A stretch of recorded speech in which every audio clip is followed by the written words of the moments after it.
ತಾವು B B M ಪಿಯಲ್ಲೇ ಜೀವಿಸಿದವರು. ಜಿ ಬಿ ಎ ಅಧಿಕ ರಚನೆ ಆಗುತ್ತೆ. ಜಿ ಬಿ ಎ ರಚನೆ ಆದ ತಕ್ಷಣಕ್ಕೆ ತಾವು ಒಂದು ಹೇಳಿಕೆ ಕೊಡ್ತೀರಿ, 1 ವರ್ಷದೊಳಗಡೆ ಜಿ ಬಿ ಎ ದಿವಾಳಿಯಾಗಿ ಹೋಗುತ್ತೆ ಅಂತ ಒಂದು ಸ್ಟೇಟ್ಮೆಂಟ್ ಕೊಡ್ತೀರಿ. ಯಾವ ಆಧಾರದಲ್ಲಿ ಆ ಹೇಳಿಕೆಗಳು ಬಂತು ಸರ್? ಯಾಕೆ ಅಂತಂದರೆ, ಈಗ ಬೃಹತ್ ಬೆಂಗಳೂರು ಮಹಾನಗರ ಪಾಲಿಕೆ ಅಂತ ಏನಿತ್ತು, ಬೃಹತ್ ಬೆಂಗಳೂರು ಮಹಾನಗರ ಪಾಲಿಕೆಯಲ್ಲಿ ಒಟ್ಟು 8 ವಲಯಗಳಿತ್ತು. ಈ 8 ವಲಯಗಳಲ್ಲಿ ಕೇಂದ್ರ ಕಚೇರಿ ಸೇರಿದಾಗೆ ಕೆಲಸ ಮಾಡ್ತಾ ಇದ್ದಂಥವರ ಸಂಖ್ಯೆ, ಇವಾಗ ಕೆಲಸ ಮಾಡ್ತಾ ಇರೋದು 2668 ಜನ ಕೆಲಸ ಮಾಡ್ತಾ ಇದ್ದಾರೆ, ಅಧಿಕಾರಿಗಳು, ನೌಕರರುಗಳು. ಶಾರ್ಟೇಜ್ ಒಂದು ನಮಗೆ 700ರಿಂದ 800 ಜನ ಶಾರ್ಟೇಜ್ ಇತ್ತು. ನಿವೃತ್ತಿ ಆದಮೇಲೆ ಯಾರನ್ನೂ ಹೊಸದಾಗಿ ಇವರು ರಿಕ್ರೂಟ್ಮೆಂಟ್ ಮಾಡ್ಕೊಂಡಿಲ್ಲ. ಹಾಗಾಗಿ ಆದರೆ ಇವತ್ತು ಜಿ ಬಿ ಎ ಅಂತ ಮಾಡಿ 5 ಕಾರ್ಪೊರೇಷನ್ ಅಂತ ಮಾಡಿದ್ಮೇಲೆ ಪ್ರಮುಖವಾಗಿ 17 ಇಲಾಖೆಗಳಿರುವಂಥದ್ದು. ನಗರ ಯೋಜನೆ ಇಲಾಖೆ, ಕಂದಾಯ ಇಲಾಖೆ, ಯೋಜನೆ ಇಲಾಖೆ, ಈ ರೀತಿಯ ಕೆರೆಗಳ ವಿಭಾಗ, 17 ಇಲಾಖೆಗಳಿರ್ತಕ್ಕಂಥದ್ದು. 17 ಇಲಾಖೆಗಳಿಗೆ ಇವತ್ತು 5 ಕಾರ್ಪೊರೇಷನ್ಗಳಿಗೆ ಬೇಕಾಗಿರ್ತಕ್ಕಂಥ ಅತ್ಯವಶ್ಯಕತೆ ಇರತಕ್ಕಂಥ ನೌಕರು ಮತ್ತು ಅಧಿಕಾರಿಗಳು ಮತ್ತು ನೌಕರ ಸಂಖ್ಯೆ ಸುಮಾರು 6300 ಸಂಖ್ಯೆಯಷ್ಟು ಬೇಕಾಗುತ್ತೆ ಇವತ್ತು. ಹೌದೌದು. ಈಗಿರ್ತಕ್ಕಂಥ 2668 ಅಥವಾ 88 ಅಷ್ಟು ಜನ ನೌಕರರಿಗೆ 2268, ಅದು 2268 ಮಂದಿ ಅಧಿಕಾರಿ ನೌಕರರಿಗೆ ಇವತ್ತು ಕೇವಲ ಅವರ ವೇತನಗಳಿಗೆ ಮತ್ತು ಈಗ ನಿವೃತ್ತಿಯಾಗಿರ್ತಕ್ಕಂಥವ್ರಿಗೆ ಪಿಂಚಣಿಗಳಿಗೆ ಮಾತ್ರ ಪ್ರತಿ ತಿಂಗಳಿಗೆ 98 ಕೋಟಿ ರೂಪಾಯಿ ಅಷ್ಟು ಹಣ ಖರ್ಚಾಗ್ತಾ ಇದೆ. ಪೌರ ಕಾರ್ಮಿಕರಿಗೆ ಪ್ರತಿ ತಿಂಗಳು 34 ಕೋಟಿ ರೂಪಾಯಿಗಳಷ್ಟು, ಅದು ನಂದೇ ಸಾರ್ವಜನಿಕ ಹಿತಾಸಕ್ತಿ ಮೊಕದ್ದಮೆ ಮೇಲೆ ಉಚ್ಚ ನ್ಯಾಯಾಲಯ ಆದೇಶ ಮಾಡಿದ್ಮೇಲೆ ಗುತ್ತಿಗೆದಾರರು ಇನ್ಮೇಲೆ ಪೇಮೆಂಟ್ ಕೊಡಬಾರ್ದು, ಪಾಲಿಕೆಯಿಂದನೇ ಕೊಡಬೇಕು ಅಂತ ಆದೇಶ ಮಾಡಿದ್ರಿಂದ ಆ ಪಾಲಿಕೆ ನೌಕರಿಗೆ ಒಂದು ಒಳ್ಳೆ ಇದು ಸಿಗ್ತಿಲ್ಲ. ಅಂದರೆ 15,000 ರೂಪಾಯಿಗೆ ಮಿನಿಮಮ್ ವೇಜಸ್ ಆಕ್ಟ್ ಅಂತ ಅವಾಗ 15,600 ಇತ್ತು, ಈಗ 17,860 ರೂಪಾಯಿ ಆಗಿದೆ. ಅದರಲ್ಲಿ ಒಂದು 7,000-8,000 ಕೊಟ್ಟು ಪೂರ್ತಿ ಹಣ ಬಂದಿದೆ ಅಂತ ಸಂದಾಯ ಮಾಡಿಸ್ಕೊಳ್ಳೋದು. ಮತ್ತು ಇದು ಅಲ್ಲಿದ್ದಂಥದ್ದು 13,000 ಜನ ನೌಕರರ ಬದಲಾಗಿ 34,000 ಜನ ಪೌರ ಕಾರ್ಮಿಕರಿದ್ದಾರೆ ಅಂತ ಸುಳ್ಳು ಲೆಕ್ಕ ತೋರಿಸಿದ್ದು. ಈ ಥರ ಎಲ್ಲ ನಡೀತಾ ಇದ್ದಿದ್ದರಿಂದ ನಾನು ಹಾಕಿದಂಥ ಪಿ ಎ ಎಲ್ಲ ಗಂಭೀರವಾಗಂತ ಪರಿಗಣಿಸಿ ಇಲ್ಲಿ 34,000 ಎಲ್ಲ ಕೇವಲ 11,730 ಜನ ಮಾತ್ರ ಕೆಲಸ ಮಾಡ್ತಾ ಇರೋವಂಥದ್ದು ಅಂತ ಸಾಕ್ಷಿಗಳನ್ನು ಪರಿಗಣಿಸಿದಂಥ ಸರ್ಕಾರ, ಇನ್ನು ಇದು ರಾಜ್ಯ ಉಚ್ಚ ನ್ಯಾಯಾಲಯ ಸರ್ಕಾರನೇ ಇನ್ಮೇಲೆ ಪಾಲಿಕೆ ನೌಕರರು ಕೊಡಬೇಕು, ಸಂಬಳ ಕೊಡಬೇಕು ಅಂತ ಹೇಳಿ ಆದೇಶ ಮಾಡಿದ ಮೇಲೆ ಅದು ಅವರಿಗೆ ಇವಾಗ ಪ್ರತಿ ತಿಂಗಳಿಗೂ 34 ಕೋಟಿ ರೂಪಾಯಿಗಳಷ್ಟು ಹಣ ಖರ್ಚಾಗ್ತಾ ಇದೆ. ಅದು ಬಿಟ್ಟರೆ ನೀವು ಅಭಿವೃದ್ಧಿ ಕಾರ್ಯಗಳನ್ನು ಏನೂ ಮಾಡದೇ ಹೋದರೂ ಕೂಡ ನಿರ್ವಹಣೆಗೆ ಸಂಬಂಧಪಟ್ಟ ಕಾರ್ಯಗಳನ್ನು ಕಡ್ಡಾಯವಾಗಿ ನೀವು ನಿರ್ವಹಣೆ ಮಾಡಲೇಬೇಕಾಗುತ್ತೆ. ಬೀದಿ ದೀಪಗಳ ನಿರ್ವಹಣೆ, ಕೆರೆಗಳ ನಿರ್ವಹಣೆ, ರಾಜಕಾಲುವೆಗಳ ನಿರ್ವಹಣೆ ಮತ್ತು ಉದ್ಯಾನವನಗಳ ನಿರ್ವಹಣೆ, ಈ 4 ವಿಧದ ನಿರ್ವಹಣೆ ಕಾರ್ಯಗಳನ್ನು ಇವರು ಮಾಡಲೇಬೇಕಾಗತ್ತೆ. ಅದಕ್ಕೆ ಕನಿಷ್ಠ ನಮಗೆ 3,000 ಕೋಟಿ ರೂಪಾಯಿ ಹಣ ಬೇಕಾಗುತ್ತೆ ಪ್ರತಿ ವರ್ಷಕ್ಕೆ. ಅದ್ರ ಜೊತೆಗೆ ಡಾಟಾ ಎಂಟ್ರಿ ಆಪ್ರೇಟರ್ಸು ನಮ್ಮಲ್ಲಿ ಇದಿಲ್ಲದಿರೋದ್ರಿಂದ ಪ್ರತಿ ವಾರ್ಡ್ಗೆ ಒಬ್ಬರು, ಕೇಂದ್ರ ಕಚೇರಿಯಲ್ಲಿ ಮುಖ್ಯ ಅಭಿಯಂತರರ ಕಚೇರಿ ಅಥವಾ ಜಂಟಿ ಆಯುಕ್ತರ ಕಚೇರಿ ಅಥವಾ ವಿಶೇಷ ಆಯುಕ್ತರ ಕಚೇರಿಗಳಲ್ಲಿ 2 ಅಥವಾ 3 ಡಾಟಾ ಎಂಟ್ರಿ ಆಪ್ರೇಟರ್ಸ್, ಈ ಥರ ಸುಮಾರು ಒಂದು 350 ಜನ ಕೆಲಸ ಮಾಡ್ತಾಯಿದ್ದಾರೆ. ಅವ್ರಿಗೆ ವೇತನ ಇದೆಲ್ಲ ನೋಡಿದಾಗ ಈಗ ಎಲ್ಲಿ ನಾನು ಹೇಳಿದಾಗೆ 2,268 ಜನಕ್ಕೆ 98 ಕೋಟಿ ರೂಪಾಯಿ ಏನು ಖರ್ಚಾಗ್ತಾ ಇದೆ. ಇವತ್ತು ಅದನ್ನೇ 5 ಪಾಲಿಕೆಗಳಿಗೆ ಬೇಕಾಗಿರ್ತಕ್ಕಂಥ ಸುಮಾರು 6,300 ಜನ ಅಂತಂದು 6,300 ಜನಕ್ಕೆ ಕನಿಷ್ಠ 250 ಕೋಟಿ ರೂಪಾಯಿ ಅಷ್ಟು ಹಣ ನಮಗೆ ಬರೀ ಕೇವಲ ಅಧಿಕಾರಿ ನೌಕರರ ವೇತನಕ್ಕೆ ಅಂತ ಖರ್ಚಾಗತ್ತೆ. ಈಗ ಖರ್ಚಾಗ್ತಾ ಇರೋಂಥದ್ದು 1,200 ಕೋಟಿ ರೂಪಾಯಿ ಎಷ್ಟಾಯಿತು ಅಂದರೆ ವರ್ಷಕ್ಕೆ ಈ ಅಧಿಕಾರಿ ನೌಕರರ ವೇತನಕ್ಕೆ ಅಂತ, ಇದು ಬಂದು 3,000 ಕೋಟಿ ರೂಪಾಯಿ ಆಗುತ್ತೆ. ಅಲ್ಲಿ 1,800 ಕೋಟಿ ರೂಪಾಯಿ ವ್ಯತ್ಯಾಸ ಬರುತ್ತೆ. ಬಿ ಬಿ ಎಂ ಪಿ ಅಥವಾ ಜಿ ಬಿ ಆಗಿರ್ತಕ್ಕಂಥದ್ದು ಸೀಮಿತವಾದಂಥ ಆದಾಯದ ಮೂಲಗಳು 4, ಅದರಲ್ಲಿ 5ನೇದು ಸಣ್ಣ ಪ್ರಮಾಣದಿರೋದು. ಈ 5 ಆದಾಯದ ಮೂಲಗಳನ್ನು ಹೊರತುಪಡಿಸಿ ಇನ್ನೊಂದು 6ನೇ ಆದಾಯದ ಮೂಲ ಇಲ್ಲ. ಒಂದು ಆಸ್ತಿ ತೆರಿಗೆ. ಆಸ್ತಿ ತೆರಿಗೆ ಸಂಗ್ರಹ ನಾನೇ ಕೊಟ್ಟಿರ್ತಕ್ಕಂಥ ದಾಖಲೆಗಳನ್ನು ಇಟ್ಕೊಂಡು 810 ಕೋಟಿ ರೂಪಾಯಿ ಬರ್ತಾ ಇದ್ದಂಥದ್ದು 2010ರಲ್ಲಿ ಇವತ್ತು ಸುಮಾರು 4,500 ಕೋಟಿ ರೂಪಾಯಿ ಅಷ್ಟು ಆದಾಯ ಬರೋಕ್ಕೆ ಆಸ್ತಿ ತೆರಿಗೆ ಮೂಲಕ ಬರ್ತಾಯಿದೆ. ಆದರೆ ನಾನು ಕೊಟ್ಟಿರ್ತಕ್ಕಂಥ ದಾಖಲೆಗಳನ್ನು ಪರಿಣಾಮಕಾರಿಯಾಗಿ ಇವರು ಅನುಷ್ಠಾನ ಮಾಡಿದ್ರೆ 9,000 ಕೋಟಿ ರೂಪಾಯಿ ಅಷ್ಟು ಹಣ ಬರೀ ಆಸ್ತಿ ತೆರಿಗೆ ರೂಪದಲ್ಲಿ ಬರ್ತದೆ. ಅದಾದ ನಂತರ ನಕ್ಷೆ ಮಂಜೂರಾತಿ ಶುಲ್ಕ ಅಂತ ಏನು ಬರುತ್ತೆ, ಅದ್ರ ಮೂಲಕ ಒಂದು 1,200 ಕೋಟಿ ರೂಪಾಯಿ ಅಷ್ಟು ಹಣ ಬರ್ತಾ ಇದೆ. ರಸ್ತೆ ಅಗೆತದ ಶುಲ್ಕ ಅಂತೇಳಿ ಅದಕ್ಕೊಂದು 100-150 ಕೋಟಿ ರೂಪಾಯಿ ಬರ್ತಾ ಇದೆ. ಜಾಹೀರಾತು ಶುಲ್ಕ ಅಂತ ಅದೊಂದು 20-25 ಕೋಟಿ ರೂಪಾಯಿ ಅಷ್ಟು ಬರ್ತಾ ಇದೆ. ಪರವಾನಗಿ, ಇದು ವ್ಯಾಪಾರ ಉದ್ದಿಮೆಗಳ ಪರವಾನಗಿ ಏನಿದೆ, ಟ್ರೇಡ್ ಲೈಸೆನ್ಸು, ವ್ಯಾಪಾರ ಪರವಾನಗಿ, ಅದನ್ನು ನವೀಕರಣ ಮಾಡುವಂಥದ್ರಲ್ಲಿ ಅದರಲ್ಲಿ ನಮಗೆ ಹೆಚ್ಚು ಆದಾಯ ಬರಬೇಕು, 600-700 ಕೋಟಿ ರೂಪಾಯಿ ಬರಬೇಕು. ಅದು 70-80 ಕೋಟಿ ರೂಪಾಯಿ ಅಷ್ಟು ಆದಾಯ ಬರ್ತಾ ಇದೆ. ಇದನ್ನೆಲ್ಲ ನೋಡಿದಾಗ ನಮಗೆ ಇಲ್ಲಿ ವಾರ್ಷಿಕವಾಗಿ ಲಭಿಸ್ತಾ ಇರ್ತಕ್ಕಂಥದ್ದು ಒಂದು ಸುಮಾರು 6,000 ಕೋಟಿ ರೂಪಾಯಿ ಅಷ್ಟಾದರೆ, ಇವತ್ತು ಬಿ ಬಿ ಎಂ ಪಿ ವ್ಯಾಪ್ತಿಯಲ್ಲಿ ರಸ್ತೆಗಳ ನಿರ್ವಹಣೆ ಮಾತ್ರ ಅಂತ ಮಾಡಿದ್ರು ಕೂಡ ಬರೀ ರಸ್ತೆ ಗುಂಡಿಗಳು ಮುಚ್ಕೊಂಡು ಅದನ್ನು ಮಾತ್ರ ಮಾಡ್ತೀವಿ, ಈ ಎಲ್ಲ ನಿರ್ವಹಣೆ ಕಾರ್ಯಗಳನ್ನು ಮಾಡ್ತೀವಿ ಅಂತಂದರೆ ಹೇಗೆ ಮಾಡಿದ್ರು ಒಂದು 9,000 ಕೋಟಿ ರೂಪಾಯಿ ಅಷ್ಟು ಹಣ ಬೇಕಾಗತ್ತೆ.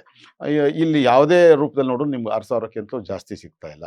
ಅಂಥದ್ರಲ್ಲಿ ಅಧಿಕಾರಿಗಳು ನೌಕರರು ನೀವು ತೊಗೊಳ್ಳೇಬೇಕು, ಅನಿವಾರ್ಯ. ನೀವು 5 ಕಾರ್ಪೊರೇಷನ್ ಅಂತ ಮಾಡಿಬಿಟ್ಟಿದ್ದೀರಾ, ಅಲ್ಲಿ ದ್ವಿತೀಯ ದರ್ಜೆ ಸಹಾಯಕ ಅಥವಾ ದ್ವಿತೀಯ ದರ್ಜೆ ಗುಮಾಸ್ತ, ಪ್ರಥಮ ದರ್ಜೆ ಗುಮಾಸ್ತ, ಅಲ್ಲಿಂದ junior health inspector, senior health inspector, ವಾರ್ಡ್ಗಳ ವರ್ಕ್ ಇನ್ಸ್ಪೆಕ್ಟ್ರು, ಆದಮೇಲೆ junior engineer, assistant engineer, assistant executive engineer, superintendent engineer, chief engineers, ಹಾಗೆ ಕಂದಾಯ ಇಲಾಖೆಗಳದಾದರೆ tax inspector, revenue inspector, assessor, ARO, DRO ಮತ್ತು ರೆವಿನ್ಯೂ ಆಫೀಸರ್ಗಳು.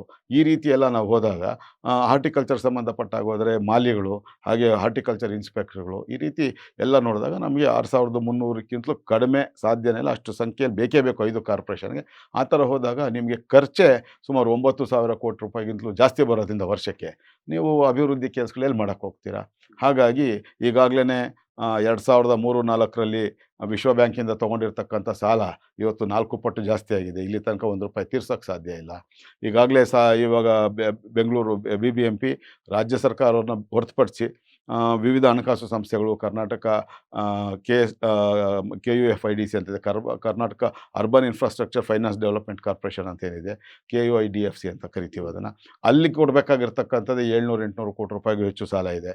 ಬೇರೆ ಬೇರೆ ಹುಡ್ಕೋ ಈ ಥರ ಬೇರೆ ಬೇರೆ ಸಂಸ್ಥೆಗಳಿಂದ ತೊಗೊಂಡಿರ್ತಕ್ಕಂಥ ಸಾಲಗಳೇ ಸುಮಾರು ಒಂದು 16,000 ಕೋಟಿ ರೂಪಾಯಿ ಇದೆ. ಗುತ್ತಿಗೆದಾರರಿಗೆ ಪಾವತಿ ಮಾಡಬೇಕಾಗಿರ್ತಕ್ಕಂಥದ್ದು ಸುಮಾರು BBMP ಗ್ರ್ಯಾಂಟ್ಸು ಸುಮಾರು ಒಂದು 4,000 ಕೋಟಿ ರೂಪಾಯಿಗೂ ಜಾಸ್ತಿ ಇದೆ.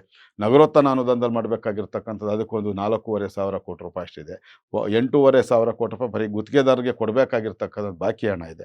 ಈ ರೀತಿ ಇದ್ದಾಗ ಇವರು ಆದಾಯದ ರೂಪಗಳನ್ನು ಜಾಸ್ತಿ ಮಾಡ್ಕೊಳ್ಳೋವಂಥದ್ದು, ಆದಾಯದ ಮೂಲಗಳನ್ನು ಜಾಸ್ತಿ ಮಾಡ್ಕೊಳ್ಳೋದೆ ಇರುವಂಥ ಸೀಮಿತ ಆದಾಯದಲ್ಲೇ ಇವರು ಹೋಗಿ 12,000 13,000 ಕೋಟಿ ಕನಿಷ್ಠ ಬೇಕಾಗತ್ತೆ.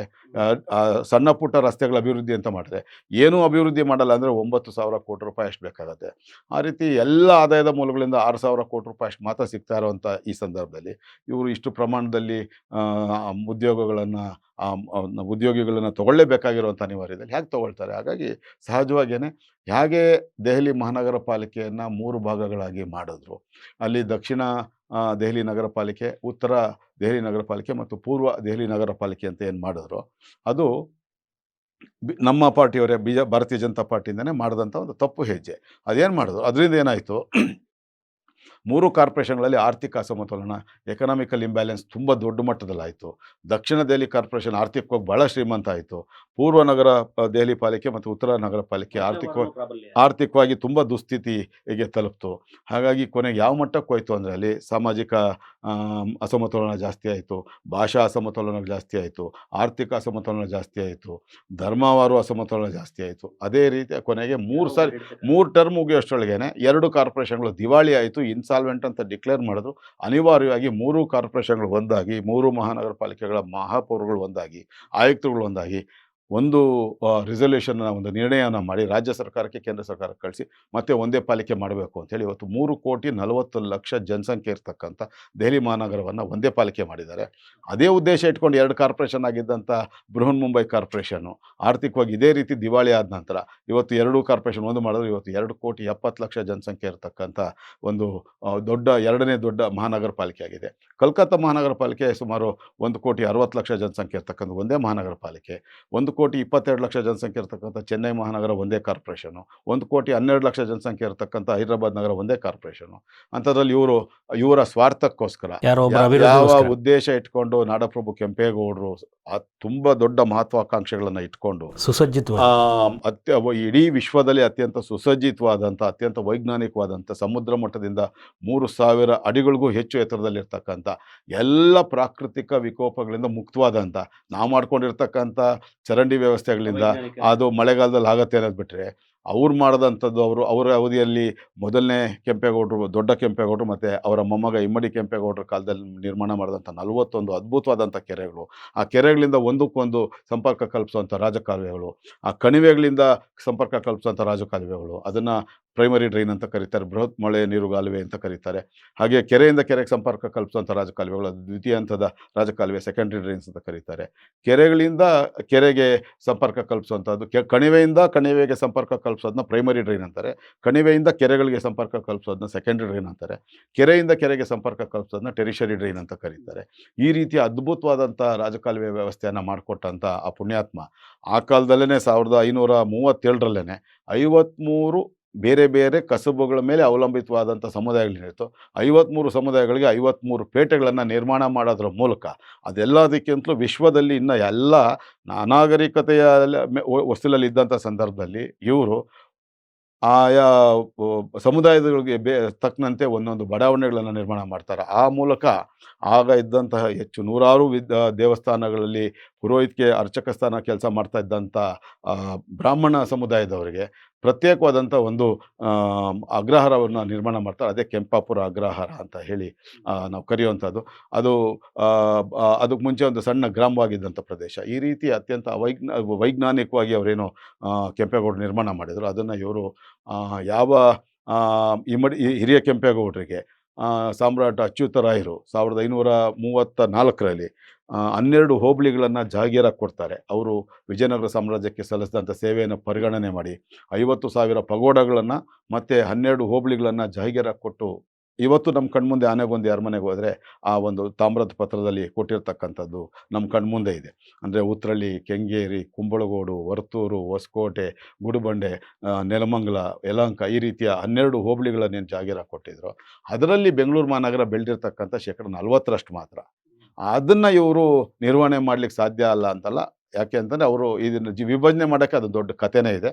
ಹಾಗಾಗಿ ಸ್ವತಃ ನಾಡಪ್ರಭು ಕೆಂಪೇಗೌಡರ ಹೆಸರನ್ನೇ ಇಟ್ಕೊಂಡಿರ್ತಕ್ಕಂಥ ದೊಡ್ಡಾಲಹಳ್ಳಿ ಕೆಂಪೇಗೌಡರ ಮಗನಾಗಿ ಹುಟ್ಟಿ ಡಿ ಕೆ ಶಿವಕುಮಾರ್ ಅವರು ಇವತ್ತು ಬೆಂಗಳೂರು ಮಹಾನಗರದ ಉಸ್ತುವಾರಿ ಸಚಿವರಾಗಿರ್ತಕ್ಕಂಥ ಸಂದರ್ಭದಲ್ಲಿ ಅಂಥ ಮಹನೀಯನ ಹೆಸರನ್ನು ಇಟ್ಕೊಂಡಿರ್ತಕ್ಕಂಥ ಕೆಂಪೇಗೌಡರ ಮಗನಾಗಿ ಹುಟ್ಟಿರ್ತಕ್ಕಂಥ ಇವರು ಅವರ ಕಾಂಗ್ರೆಸ್ ಪಕ್ಷದ ಸ್ವಾರ್ಥಕ್ಕೋಸ್ಕರ ಬೆಂಗಳೂರು ಮಹಾನಗರವನ್ನು 5 ಭಾಗಗಳಾಗಿ ಛಿದ್ರ ಮಾಡಿ ಇವತ್ತು 5 ಕಾರ್ಪೊರೇಷನ್ಗಳು ಯಾವ ಮಟ್ಟಕ್ಕಿದೆ ಅಂತಂದರೆ, ಯಾವುದೇ Kanakapura municipal corporation, Maddur municipal corporation, Malavalli municipal corporation, ಈ ರೀತಿ ಟೌನ್ ಮುನ್ಸಿಪಲ್ ಕಾರ್ಪೊರೇಷನ್ಗಿಂತಲೂ ಕಡೆಯದಾಗಿ ಆ ರೀತಿ ಸಣ್ಣ ಸಣ್ಣ ತುಂಡುಗಳಾಗಿ ಅದನ್ನು ವಿಭಜನೆ ಮಾಡಿ ಇವ್ರ ಸ್ವಾರ್ಥಕ್ಕೆ ಹೋಗಿರ್ತಕ್ಕಂಥದ್ದು. ಯಾತಕ್ಕೆ ಅಂತ ಹೇಳ್ಬಿಡ್ತೀನಿ. ಇವರು ಒಂದು ಆಂತರಿಕ ಸರ್ವೆ ಮಾಡ್ತಾರೆ. ಯಾವ ಗ್ಯಾರಂಟಿ ಯೋಜನೆಗಳ ಹೆಸರು ಹೇಳ್ಕೊಂಡು ಇವರು ಅಧಿಕಾರಕ್ಕೆ ಬಂದರು, ಆ ಗ್ಯಾರಂಟಿ ಯೋಜನೆಗಳ ಅನುಷ್ಠಾನದ ಹೆಸರಿನಲ್ಲಿ ಕಳೆದ 2.5 ವರ್ಷ, ಏನು ನವೆಂಬರ್ 19ಕ್ಕೆ 2.5 ವರ್ಷ ಸಂಪೂರ್ಣ ಆಯಿತು ಸಿದ್ದರಾಮಯ್ಯನವ್ರದ್ದು 2ನೇ ಬಾರಿ ಮುಖ್ಯಮಂತ್ರಿಯಾಗಿ. ಈ 2.5 ವರ್ಷದ ಅವಧಿಯಲ್ಲಿ ಮಾತ್ರ ನಾನು ಹೇಳ್ತಾ ಇರ್ತಕ್ಕಂಥದ್ದು 2023 ಏಪ್ರಿಲ್ 1ರಿಂದ 2025 ನವೆಂಬರ್ 19ರ 2.5 ವರ್ಷಗಳ ಅವಧಿಯಲ್ಲಿ ಕರ್ನಾಟಕ ರಾಜ್ಯದಲ್ಲಿ ಈಗ ಹುಟ್ಟಿರ್ತಕ್ಕಂಥ ಒಂದು ಸಣ್ಣ ಮಗುವಿನೂ ಸೇರಿದ ಹಾಗೆ ಪ್ರತಿಯೊಬ್ಬ ಕನ್ನಡಿಗನ ತಲೆ ಮೇಲೆ 2,16,830 ರೂಪಾಯಿಯಷ್ಟು ಸಾಲದ ಹೊರೆಯನ್ನು ಹೊರಿಸಿದ್ದಾರೆ. ಅದೇ ಇವ್ರು ಕೊಟ್ಟಿರ್ತಕ್ಕಂಥ ಸಾಲದ ಭಾಗ್ಯ ಜನರಿಗೆ.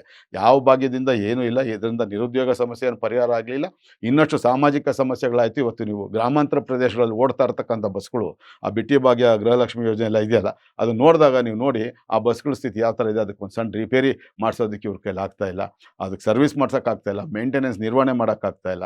ನಗರ ಭಾಗದಲ್ಲಿ ಮಾತ್ರ ಮೇಲ್ಗಡೆ ತಳ್ಕು ಪಳ್ಕೊ ಅನ್ನೋ ರೀತಿಯಲ್ಲಿ ಆಗ್ತಾ ಇದ್ದಾರೆ, ಮೇಲೆಲ್ಲ ತಳ್ಕು ಒಳಗೆಲ್ಲ ಉಳ್ಕೊ ಅನ್ನೋ ರೀತಿಯಲ್ಲಿ ಆ ರೀತಿಯಲ್ಲಿ ಭಾಗ್ಯಗಳನ್ನು ನಡ್ಕೊಂಡು ಹೋಗ್ತಾ ಇರ್ತಕ್ಕಂಥದ್ದು. ಇನ್ನು ಗೃಹಲಕ್ಷ್ಮಿ ಯೋಜನೆಯಲ್ಲಿ ಬಂದಿರತಕ್ಕಂಥದ್ದು ಕಳೆದ 7-8 ತಿಂಗಳಿಂದ ಬರದೇ ಇರತಕ್ಕಂಥದ್ದು ವಿಧಾನಸಭೆಯಲ್ಲಿ ದೊಡ್ಡ ಮಟ್ಟ ಚರ್ಚೆ ಆಗಿರೋದು ನೀವೇ ನೋಡಿದ್ದೀರಾ.